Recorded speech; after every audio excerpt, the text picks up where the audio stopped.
Hey everybody, it's Shaman Sister Sin, and you're listening to the Meditations and More podcast brought to you by littleshaman.org. That's me, Little Shaman. Today I want to talk to you about why it doesn't matter if you love the narcissist in your life. We often hear that love conquers all, and that's true in a lot of cases. However, it is not true in the case of the pathologically narcissistic person. They don't recognize or understand love at all, although they may seek it incessantly. It's a sad situation where they are continuously demanding something from people that they cannot recognize and will not accept. This, of course, does not stop them from wanting it. It only stops them from getting it.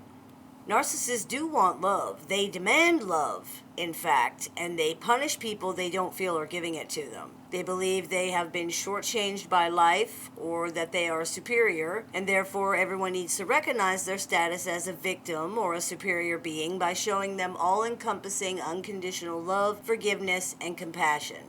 The problem is, that's not reality, and they do know that on some level. Their positive image, or false self, as we say, is a fake. It's a cover-up, a mask for the pathological shame, self-hatred, and inadequacy that they feel. Because of these things, they are convinced that no one will ever love them, and no one ever has. This is why it doesn't matter whether you love them or not. They cannot recognize it even if you do. Everything will be twisted into something bad because they're unable to believe in other people's sincerity or trust that people have genuine feelings. Anything you might do or say cannot compete with the barrage of self-hatred and abuse that they heap upon themselves nonstop. Some people disagree with the idea that narcissists hate themselves, but it's obvious from their behavior even when they try to hide it. People who truly care about themselves don't sabotage and abuse themselves the way that narcissists often do. I've actually done a few episodes of the show on that exact subject if you need a little more information.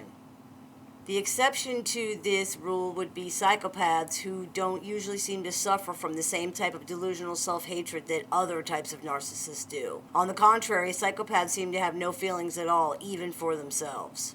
It's a wonderful idea to believe or hope that you could love someone back to health and heal them and show them love for the first time ever or whatever the situation may be, but in too many cases, it's just not true. It doesn't happen. In the case of narcissists, for example, it's not true. They cannot be loved back to health because there's no health to go back to. Their personality has grown into its dysfunction. There's no baseline normalcy to go off of. For example, if someone has schizophrenia, it usually shows up when they're in their 20s. They used to function one way and then they began to function differently. There was a before and an after.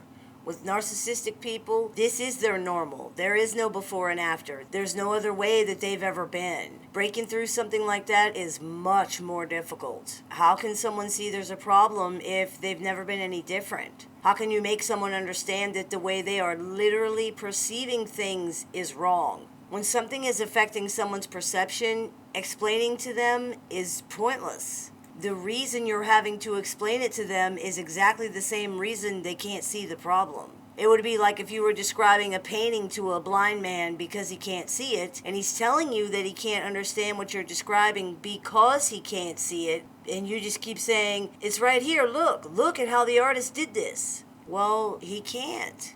He can't see it. Loving a narcissistic person is a painful, frustrating, and ultimately pointless endeavor where people wait for years chasing something that they're not going to get. It's not really malicious on the narcissist's part. They're not purposely not loving you out of spite. But you can't pour from an empty cup, and they have nothing to give. That's really the truth of it. They have nothing to give you. They can only take, and as long as you keep offering, they'll keep taking, regardless of whether that's fair or not. You will be offered nothing in return except abuse. You will not be appreciated, considered, or thanked. You will not get what you want from the relationship. That's just the way it is. There's no happy ending here. There's no amazing moment where they finally understand and it's all worth it because now everyone lives happily ever after. There's only abuse and pain and disrespect and frustration until you get tired enough of it to leave, or until they find someone who isn't wise to their game yet and discard you. Or maybe they never leave, but instead of attacking you, they just ignore you 90% of the time.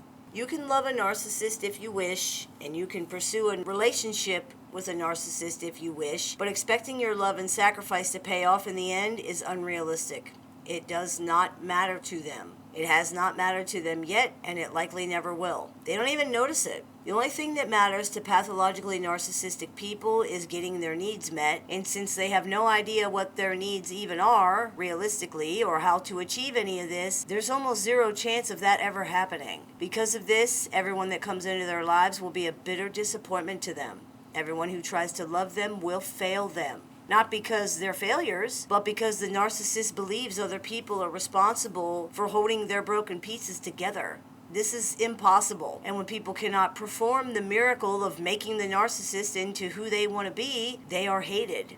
It's sadly ironic that narcissists demand love from other people, yet don't understand love at all. They cannot recognize it, they cannot give it, and they can't accept it. They are doomed to forever seek something they're never going to find. I hope this clears a few things up for you. As always, I look forward to your comments, questions, and suggestions, so please keep those coming.